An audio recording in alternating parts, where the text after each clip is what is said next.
She thought it was just an accident. She thought the burning pain on her skin was the worst part. She was wrong. When 7 months pregnant, Natalia Chen was scalded by boiling coffee in first class. She expected an apology. Instead, she got a smirk and a threat of arrest. But the flight attendant made one fatal mistake.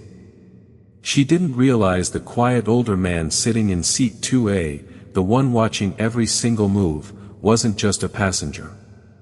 He was the man who owned the very uniform she was wearing. And he was about to unleash a storm that would change the airline industry forever.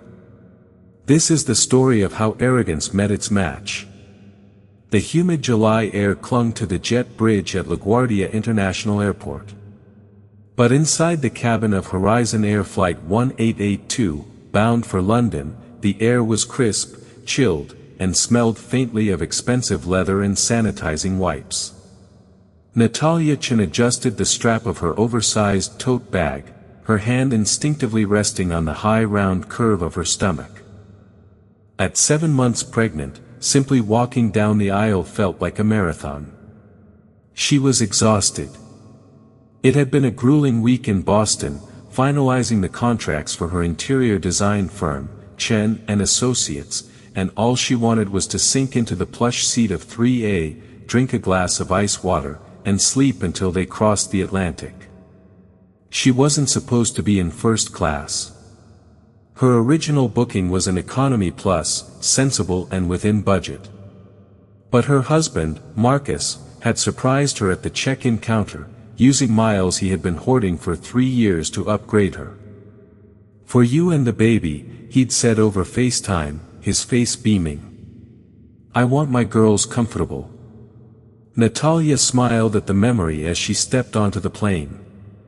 She wore a loose cream-colored linen dress that draped elegantly over her bump, and her hair was pulled back in a neat, professional bun. She looked every bit the successful businesswoman she was. Yet, as she crossed the threshold into the first-class cabin, the atmosphere shifted.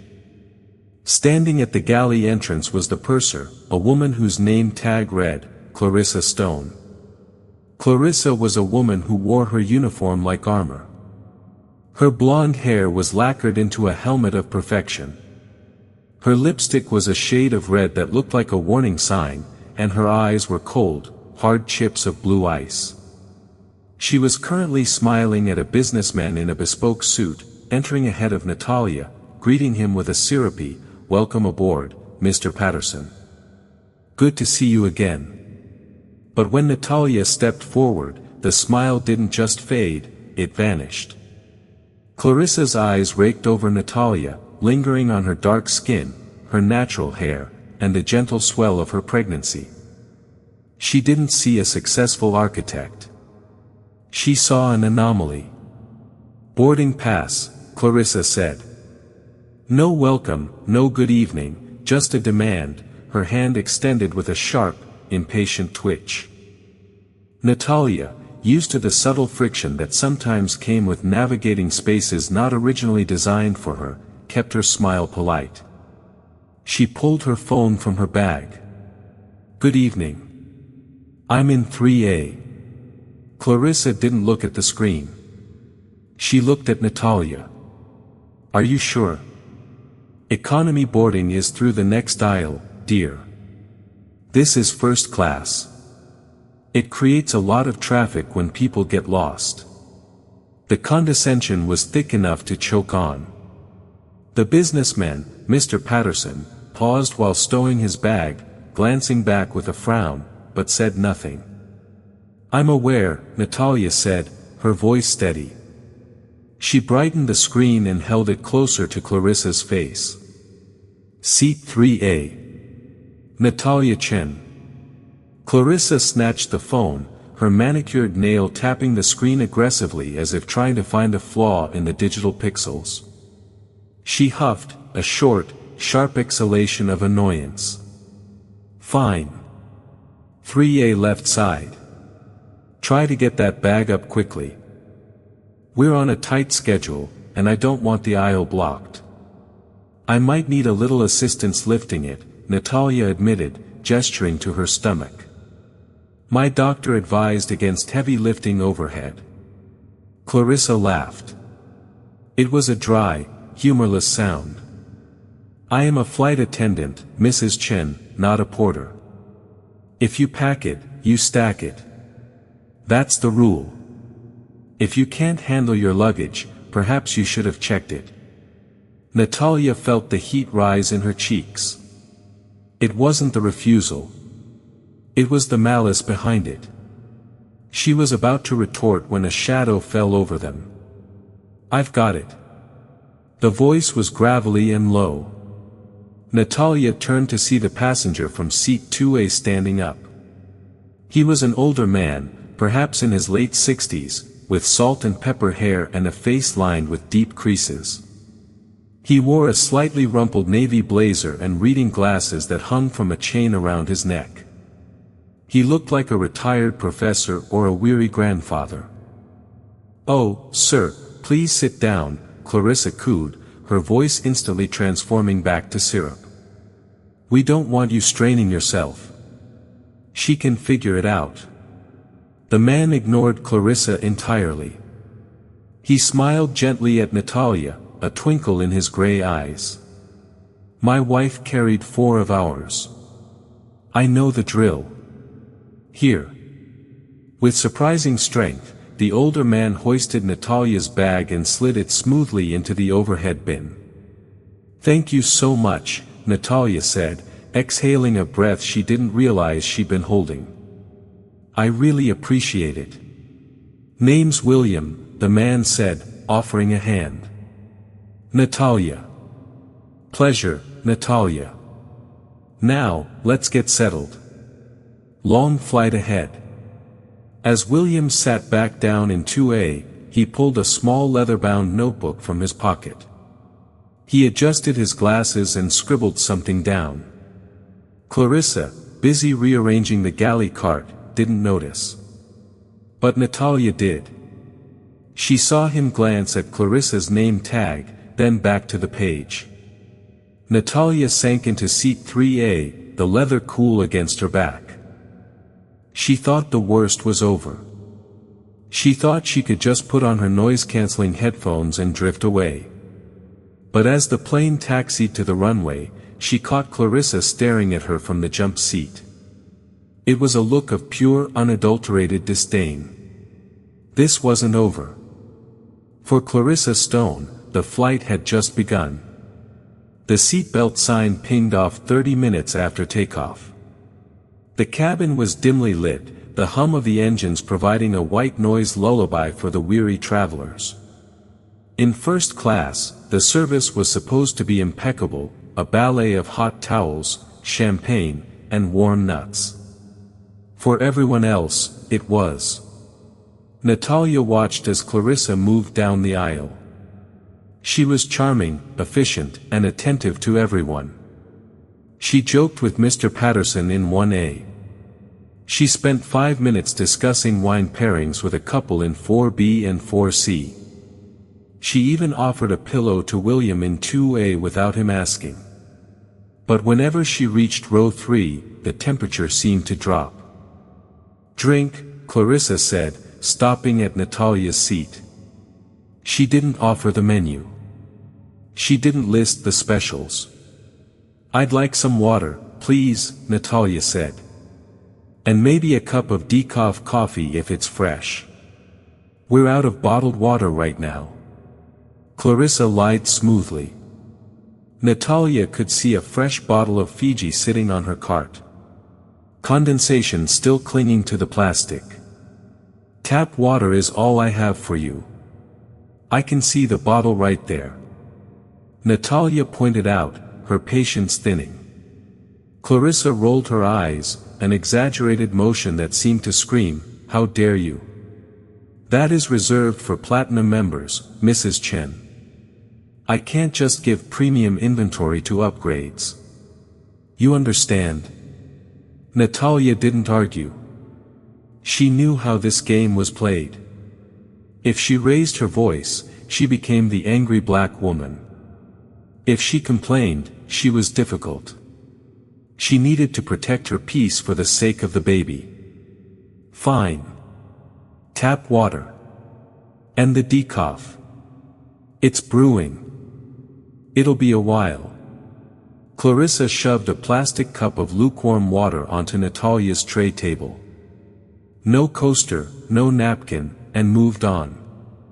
Across the aisle, William lowered his newspaper. Over the top of his reading glasses, he watched the interaction. He took a sip of his own drink, sparkling water from a glass bottle with a slice of lime, and frowned. He reached for his notebook again.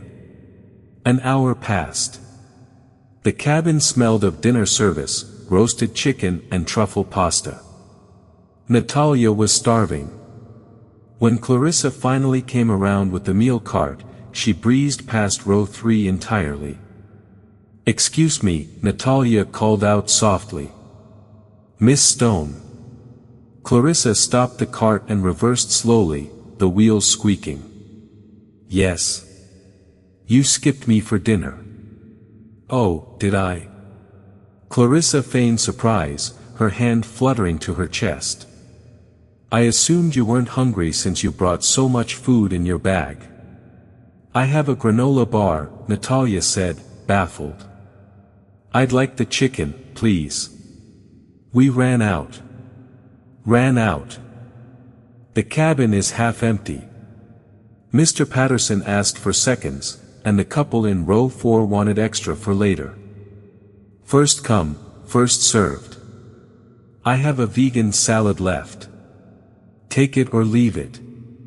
Natalia felt tears prick her eyes. It was the hormones, she told herself. It was just hunger. She took the salad. It was wilted, soured, and cold. As she picked at the lettuce, she heard a soft voice from across the aisle. "Here." William was leaning across the gap. In his hand was a pristine, untouched plate of the roasted chicken, steaming and fragrant. "I'm not really hungry," William whispered, winking. "My doctor says I need to watch my cholesterol." "You're eating for 2. Do me a favor and take it off my hands." Natalia looked at him, gratitude washing over her. "Are you sure?" "Positive." Besides, he lowered his voice, his eyes hardening as he glanced toward the galley where Clarissa was gossiping with a junior flight attendant. "I have a feeling you need the energy." "She hates me," Natalia whispered, admitting it out loud for the first time. "I don't even know why." William didn't say it's in your head. He didn't say she's just stressed. He looked Natalia dead in the eye. People like her don't need a reason to be small. They just need an opportunity. But don't worry, Natalia. The flight isn't over yet. He sat back, returning to his notebook. He wasn't just scribbling anymore. Natalia noticed he was writing down times. 1945, meal denied. 2010, rude conduct. Natalia ate the chicken, feeling her strength return. She decided she would ignore Clarissa for the rest of the flight. She would close her eyes, listen to her podcast, and land in London. She wouldn't give Clarissa the satisfaction of a reaction. But Clarissa wasn't done. She had seen the exchange of the food. She had seen the solidarity. And in her twisted mind, that was an act of rebellion. The turbulence started over the Atlantic, somewhere near the tip of Iceland. It wasn't severe, just the standard chop that turned the seatbelt sign on. "Ladies and gentlemen, the captain has turned on the fasten seatbelt sign. Please return to your seats," the intercom announced. Natalia was reading a magazine, her tray table down. She felt a dry tickle in her throat. She pressed the call button. 2 minutes passed. Then 3. Finally, Clarissa appeared. She didn't look happy. She looked like a predator whose nap had been disturbed. "What is it now?" Clarissa snapped, bracing herself against the seat as the plane dipped slightly. "I'm sorry to bother you," Natalia said. "But could I get that decaf coffee now? I'm feeling a little chilly." "We are in turbulence, Mrs. Chen. Hot liquids are a safety hazard." "I see the pilot just ordered a coffee," Natalia said, gesturing to the junior flight attendant who had just walked into the cockpit with a steaming pot, and the sign just went off. Indeed, the ding sounded and the seatbelt light extinguished. The air was smooth again.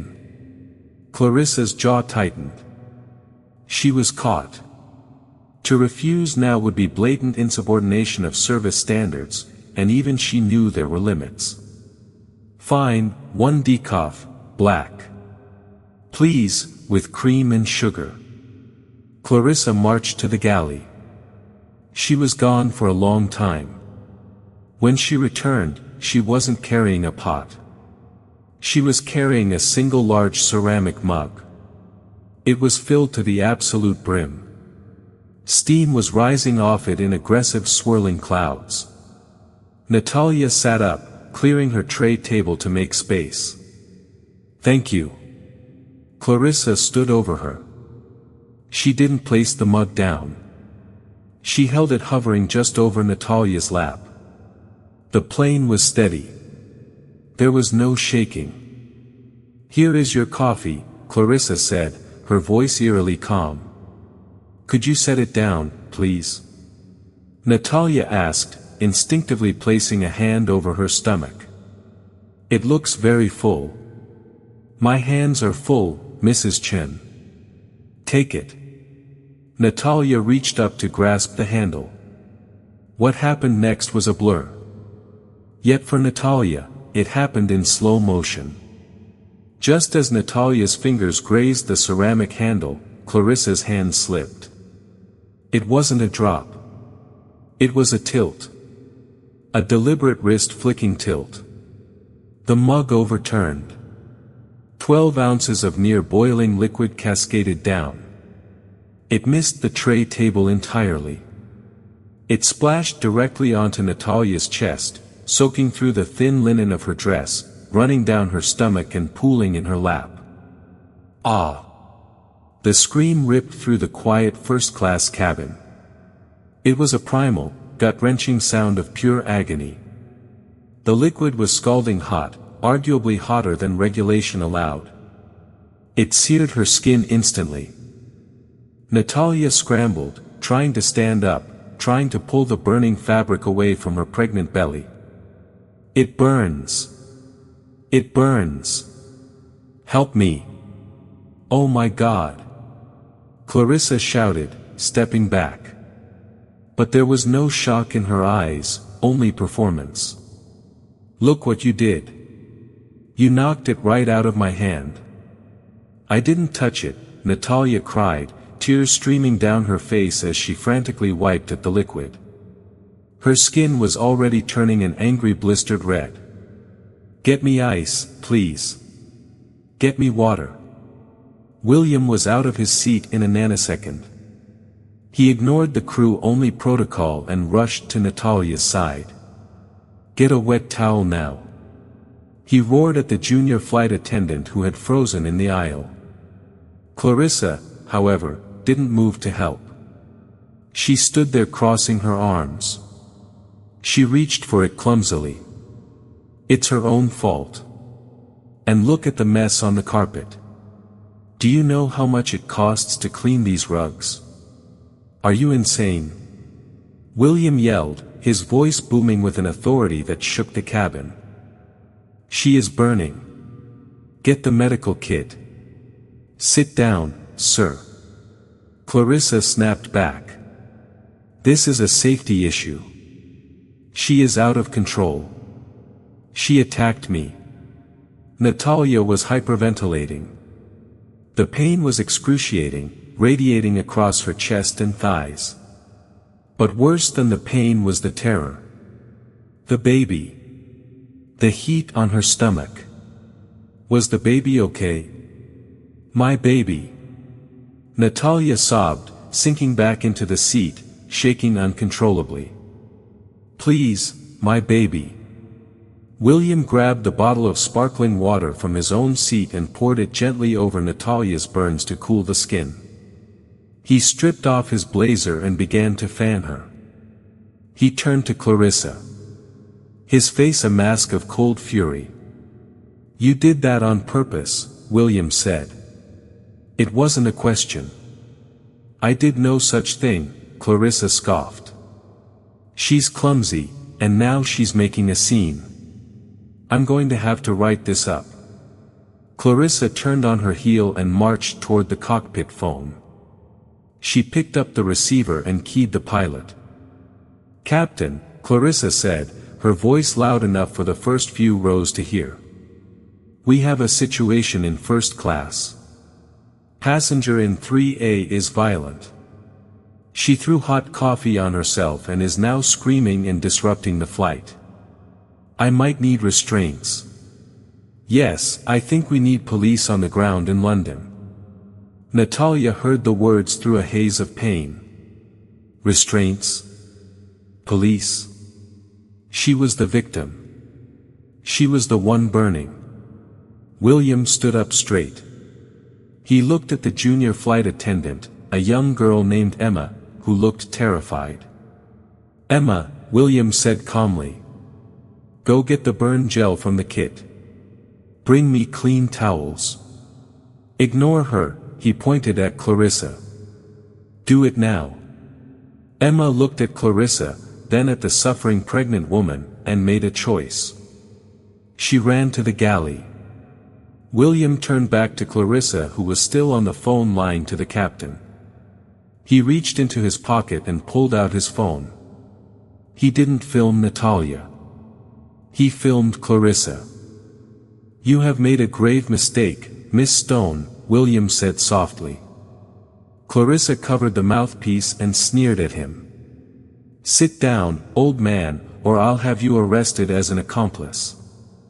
You don't know who you're messing with. I run this cabin."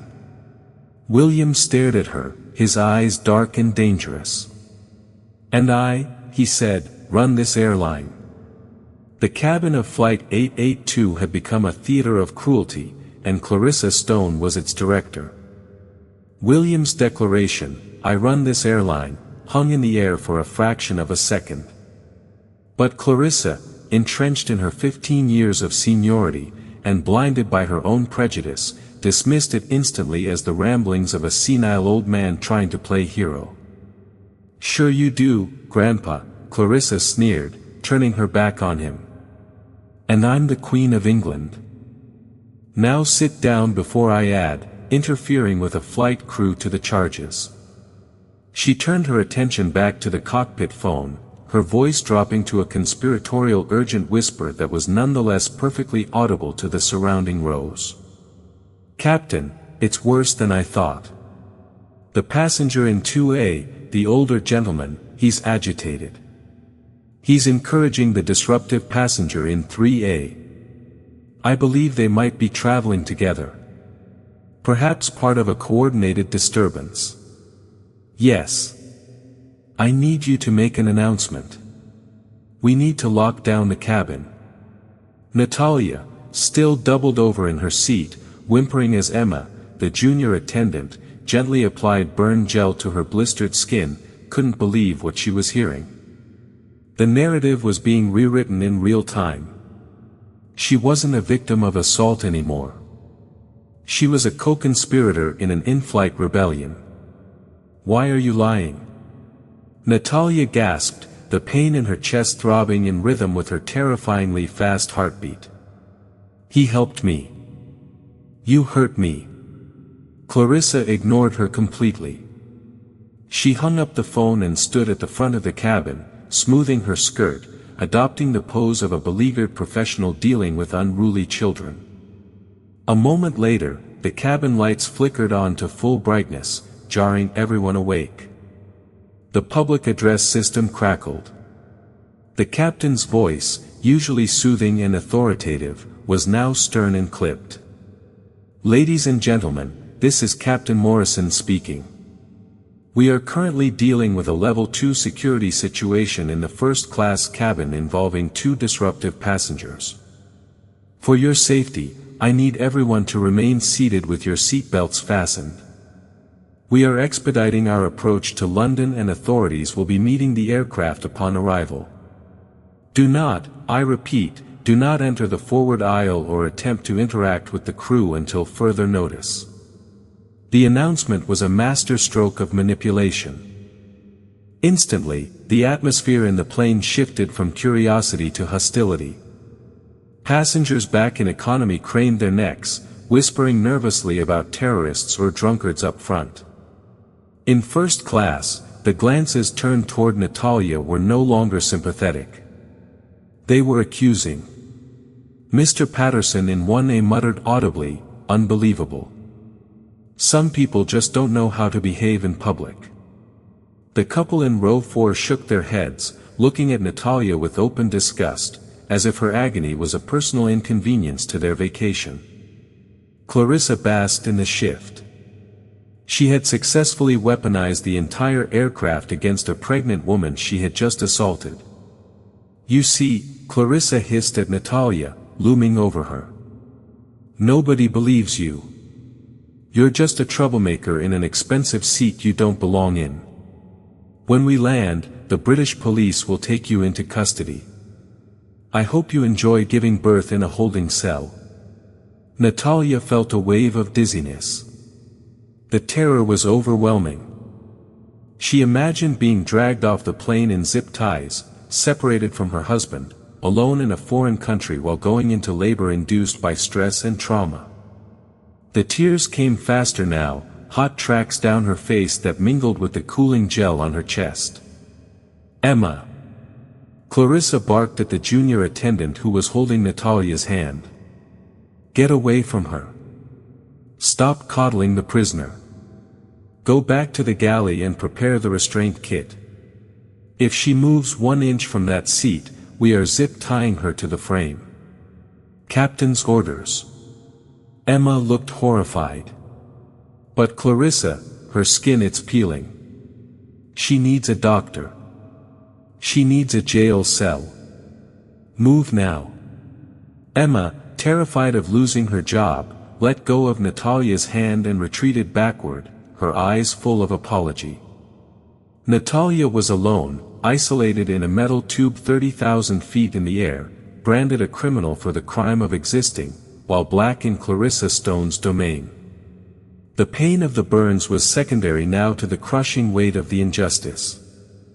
She closed her eyes, whispering a prayer for her unborn child, praying they would both survive this nightmare. She didn't see William stand up again. She only heard his voice. It was different this time. It wasn't the friendly grandfather's voice, nor was it the angry passenger's roar. It was something else entirely. A sound like steel doors slamming shut. "That is quite enough." Clarissa spun around. "I told you to sit down. One more word out of you and I swear," William didn't sit. He stepped into the aisle, blocking Clarissa's path to the galley. He reached into his blazer pocket. He didn't pull out a weapon. He didn't pull out a phone. He pulled out a simple sleek black leather wallet. He flipped it open. Inside wasn't a driver's license or a credit card. It was a heavy metallic ID card with a holographic chip embossed with the winged H logo of Horizon Global. Below the photo was a name and a title printed in bold gold letters. He held it up inches from Clarissa's face. "Read it," William commanded. His voice was terrifyingly quiet. "Read it out loud, Miss Stone." Clarissa blinked, her arrogance faltering for just a microsecond as her eyes attempted to focus on the card. She squinted, ready to dismiss it as fake. Then she read the name, and for the first time since takeoff, Clarissa Stone stopped smiling. The silence in the first-class cabin was absolute. The hum of the engine seemed to fade away, leaving only the sound of Clarissa Stone's shallow, panicked breathing. Her eyes were wide, fixed on the metallic card William was holding steady in front of her face. Her perfectly applied red lipstick suddenly seemed too bright against skin that was rapidly draining of color. "I don't," she stammered, her voice a cracked whisper. "Read it," William repeated.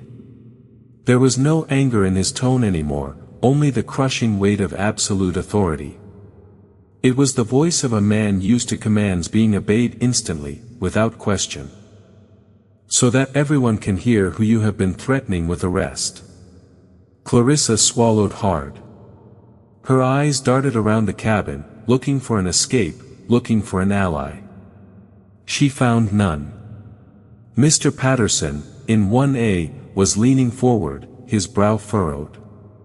The junior flight attendant, Emma, was peeking out from the galley curtains, eyes wide. Clarissa looked back at the card. She had to say it. "William Hartford," she whispered, the name tasting like ash in her mouth. "Louder," William commanded. "And the title." Clarissa looked like she might faint.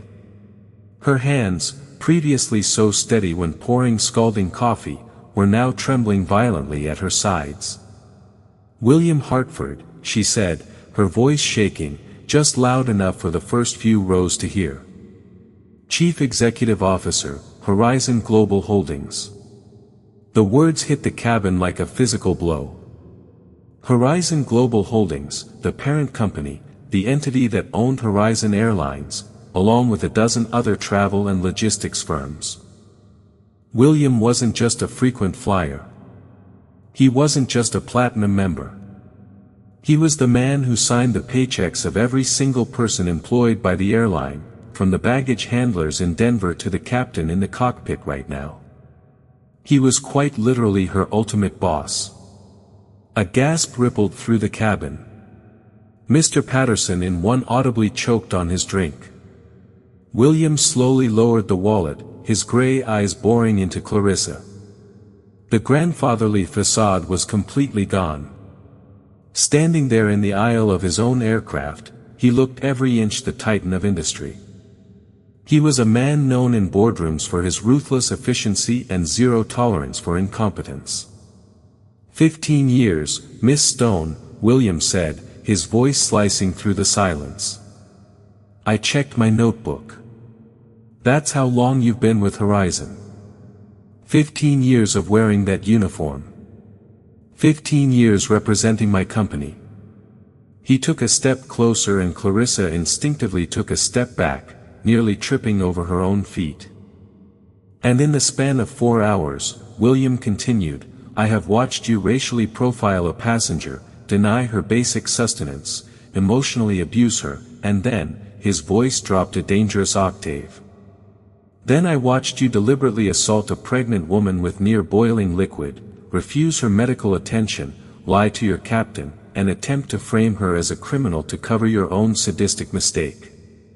Clarissa opened her mouth, perhaps to offer a defense, a lie, anything. "Mr. Hartford, she was the turbulence." "Be silent," William said. It wasn't a shout. It was a fiat. He turned away from her as if she were no longer relevant. He looked toward the cockpit door. "Emma," William called out to the junior attendant in the galley. Emma jumped, terrified. "Yes, sir." "Mr. Hartford, sir, get the captain on the phone now. Tell him William Hartford is securing the cabin and needs to speak to him immediately." Emma scrambled for the interphone like her life depended on it. William then turned to the cabin at large. He raised his voice so everyone from row 1 to the back of economy could hear him. "Ladies and gentlemen, this is William Hartford, CEO of Horizon. I want to personally apologize for the appalling scene you have just witnessed. The earlier announcement from the flight deck was based on false information provided by the purser." He walked over to Natalia's seat. She was still crying silently, overwhelmed by pain and shock, looking up at him in disbelief. William knelt in the aisle beside her, regardless of the expensive suit he wore. His demeanor softened instantly into genuine concern. "Mrs. Chen," he said gently. "Natalia, I am so incredibly sorry. You are safe now. Nobody is going to arrest you. Nobody is going to hurt you or your baby. Do you understand me?" Natalia nodded jerkily, unable to speak. "Is there a doctor on board?" William shouted to the cabin, his voice booming. "I don't care what section they are in.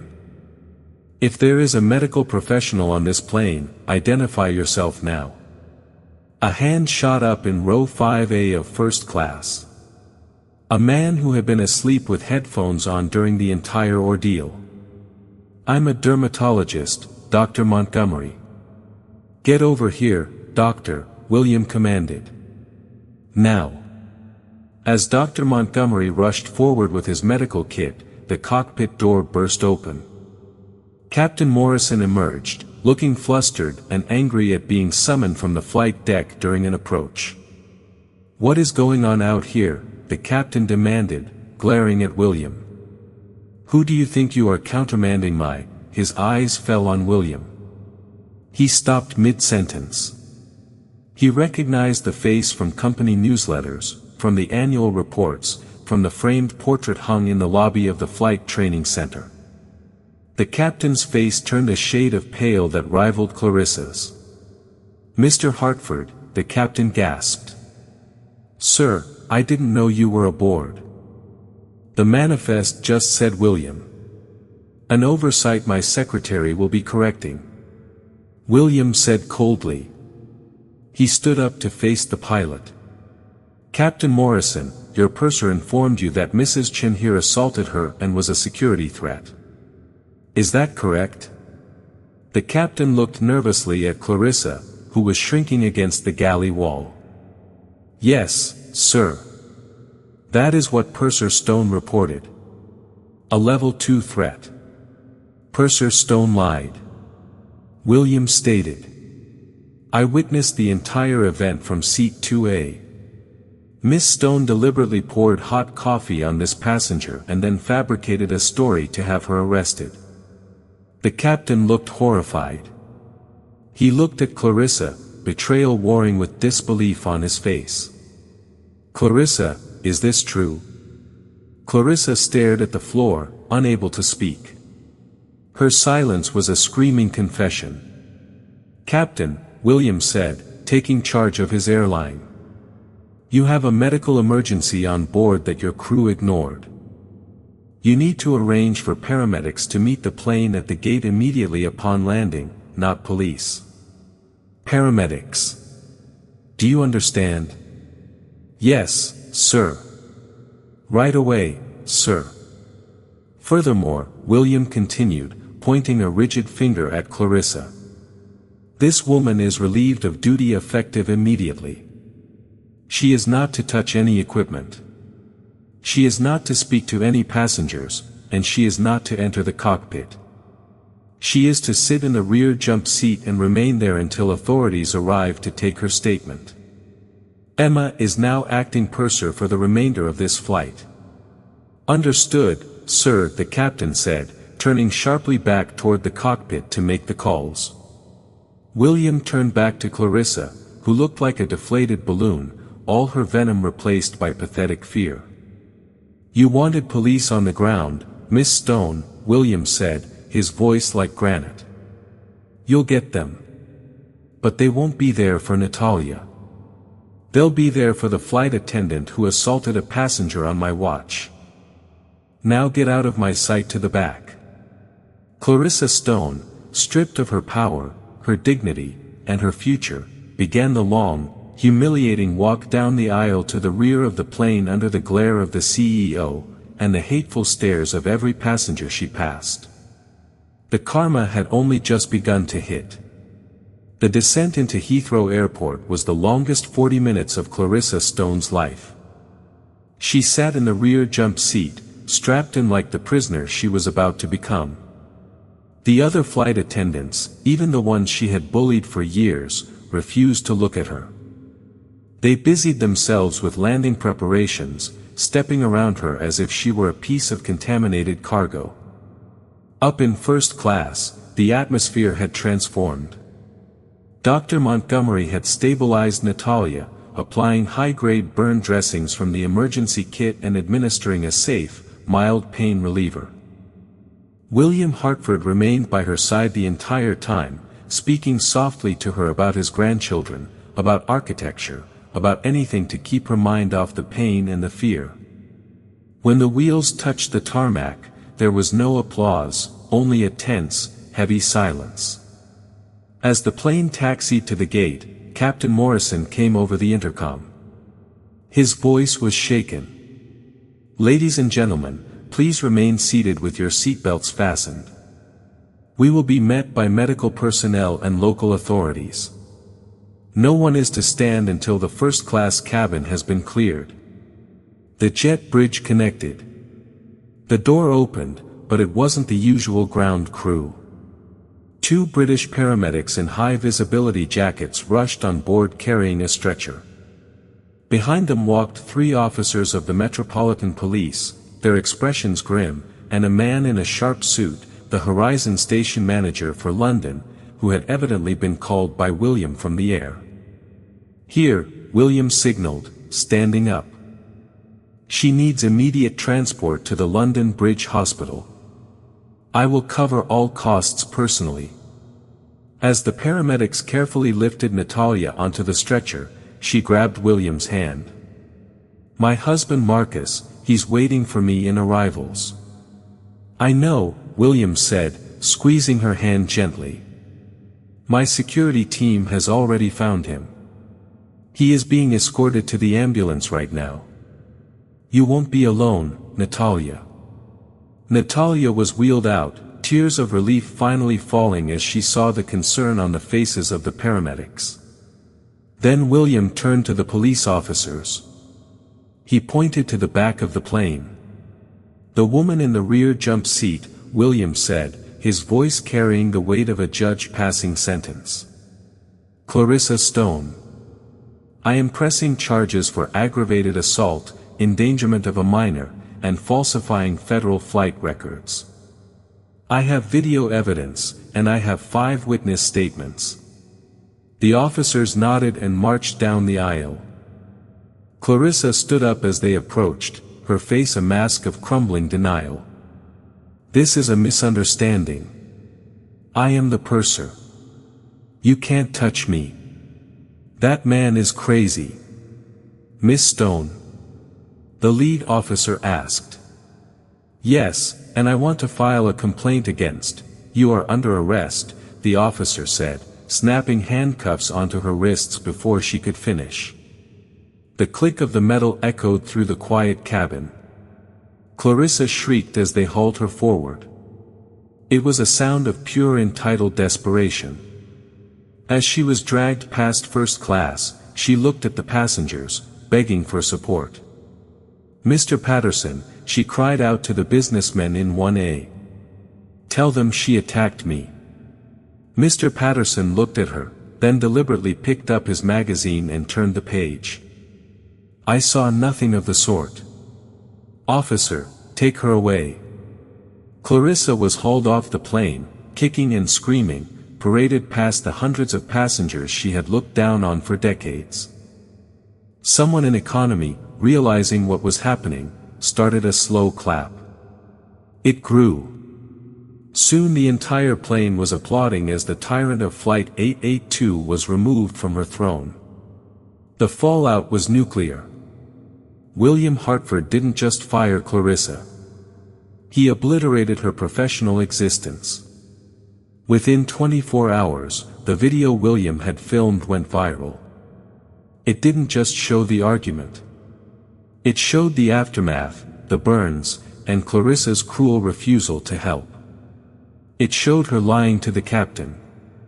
The internet, usually a divided place, united in absolute fury against Clarissa Stone. By the time Clarissa was released on bail in London pending her trial, her face was on every news channel in the world. The hashtag Cancel Clarissa had trended #1 globally for 12 hours straight. But the real karma hit when she returned to her apartment in Chicago 3 weeks later, awaiting her extradition hearing. She opened her mail. The first letter was from Horizon Global HR. Not only was she terminated for gross misconduct and endangerment, but because her actions were deemed criminal and intentional, a clause in her contract was triggered. She had forfeited her severance. She had forfeited her flight benefits, and most devastatingly, she had forfeited her company-matched pension. 15 years of savings gone. The second letter was from her landlord. He had seen the news. He didn't want a violent criminal in his building. Her lease was being terminated. Clarissa sat on her floor and wept. But she didn't weep for Natalia. She didn't weep for the baby. She wept for herself. She still believed she was the victim. And that lack of remorse was exactly why the universe wasn't done with her yet. She tried to get a job. Any job. She applied to other airlines, rejected instantly. She applied to train lines, blacklisted. She applied to a high-end hotel as a concierge. The interview went well until the manager looked at her ID. Stone. The manager asked, pausing. Clarissa Stone. The coffee woman. That was a misunderstanding. Clarissa pleaded. I was framed by the CEO. The manager stood up. Get out before I call the police. We don't hire monsters here. Clarissa Stone, who once held the power to make passengers beg for water, was now unemployable in the service industry. She ended up taking a night shift job stocking shelves at a discount warehouse in Newark, wearing a name tag that she deliberately scratched the name off of, terrified someone would recognize her. 6 months later, the sanctuary. The late autumn sun filtered through the sheer curtains of the nursery in Natalia Chen's Brooklyn brownstone, casting long golden shadows across the floor. It was a quiet afternoon, the kind of silence that Natalia had learned to cherish after the cacophony of the last half-year. She sat in a plush oatmeal-colored rocking chair. The rhythmic creak, the only sound in the room. In her arms lay Jade, now 3 months old. She was a heavy, warm weight against her chest, smelling of milk and baby powder. She was perfect. 10 fingers, 10 toes, and a tuft of curly hair that matched her own. Natalia looked down at her chest.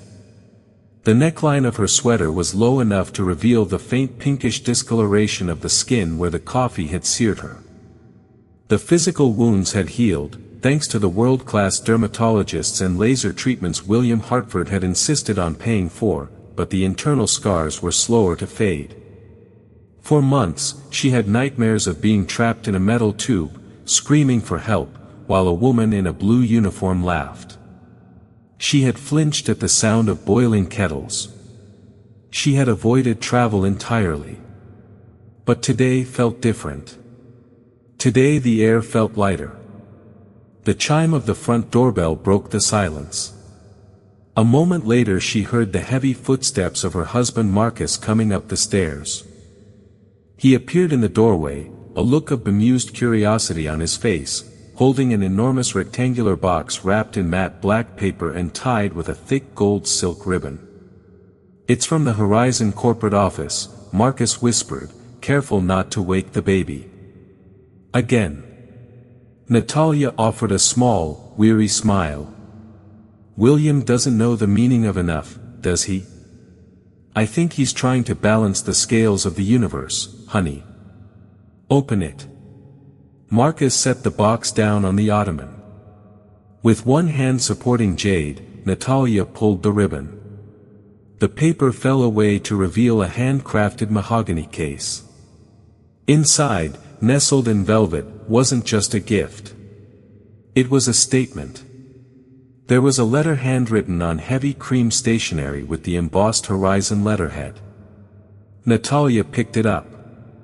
Dearest Natalia and Jade, I hope this note finds you in peace. I know that no amount of apologies can undo the pain of that day, but I promised you justice, and I write this to deliver it. This morning, the Old Bailey in London finalized the verdict. Clarissa Stone has been sentenced to 2 years in a British correctional facility for aggravated assault and reckless endangerment. Due to the severity of her actions and the undeniable video evidence, the judge denied her request for a suspended sentence. She will serve her time. Furthermore, upon her release, she has been permanently placed on the international no-fly list. She will never step foot on an aircraft again. But punishment is not enough. We need prevention. Today, the Board of Directors unanimously voted to ratify the Chin Protocol. Effective immediately, this is a mandatory zero-tolerance training program for all 45,000 Horizon employees worldwide. It focuses on unconscious bias, medical emergency prioritization, and the absolute duty of care. We have also installed audio-enabled CCTV in all galleys to ensure that no passenger is ever voiceless again. Enclosed is something for Jade. She won't need it for a while, but I wanted her to know that she will always be treated with the dignity her mother fought for. With deepest respect, William Hartford, CEO. Natalia let out a breath she felt she had been holding for 6 months. Clarissa was gone. The monster who had terrorized her was locked away, stripped of her wings and her freedom. The karma wasn't just a slap on the wrist. It was a total eraser of the life Clarissa had abused. She looked back at the box. Beside the letter sat a small black velvet jewelry case. Natalia flipped it open. Inside gleamed a solid gold lapel pin in the shape of a Horizon jet encrusted with a single tiny diamond on the nose. Underneath the pin was a heavy card made of black titanium. Horizon Global Status Chairman Circle Lifetime Legacy Member Jade Chin. Valid Infinity Lifetime Status. Marcus chuckled reading the card over her shoulder. The kid can't even walk and she has more airline miles than I do. Natalia traced the gold lettering. It wasn't about the perks. It wasn't about the free champagne or the legroom. It was an acknowledgement. William had ensured that her daughter would walk into spaces that had tried to reject her mother and she would be welcomed like royalty. 1 year later, the return. The automatic doors of LaGuardia Terminal 4 slid open with a whoosh of air-conditioned air. Natalia froze. The sounds of the airport hit her instantly. The rolling wheels of suitcases, the indistinct chatter of thousands of people, the periodic ding of the announcement chimes. Her heart began to hammer against her ribs. This was the first time she had stepped into an airport since Flight 882. She was headed to Singapore for the International Design Expo. It was the biggest opportunity of her career, and she refused to let Clarissa Stone take it from her. But standing there, clutching her passport, the panic rose in her throat like bile. "You got this," Marcus said, squeezing her shoulder. He had driven her to the curb, but he couldn't come through security. "You are Natalia Chen. You own this place." Natalia took a deep breath, smoothing the lapels of her emerald green blazer. "I own this place," she repeated. She walked toward the Horizon first-class check-in area. It was busy, a line of wealthy travelers looking impatient. Natalia prepared herself to wait, to be ignored, to fight for space. But as she approached the counter, the screens above the desk seemed to flicker. She scanned her boarding pass at the kiosk. A distinct melodic chime, different from the others, rang out. The light on the kiosk turned a brilliant gold. A gate agent, a woman named Emma, not the Emma from the flight, but a new, eager supervisor, looked up sharply, her eyes widened as she saw the name on her screen. She didn't just smile. She came out from behind the desk immediately. "Mrs. Chen?" the agent asked, her voice filled with a reverence usually reserved for heads of state. "Yes," Natalia said, her grip on her bag tightening. "Welcome back, ma'am. Mr. Hartford's office alerted us to your arrival this morning. Please don't worry about the line." Emma gestured to a velvet rope that was being unhooked by a security guard. "We have a private escort ready to take you through the diplomatic security lane. We want to get you to the lounge as smoothly as possible." Natalia blinked. The people in line were staring, but this time it wasn't with disdain. It was with curiosity and envy. She wasn't the nuisance in 3A anymore. She was the VIP. "Thank you," Natalia said, her voice steadying. The walk through the terminal was a blur of efficiency. She didn't have to take off her shoes. She didn't have to wait.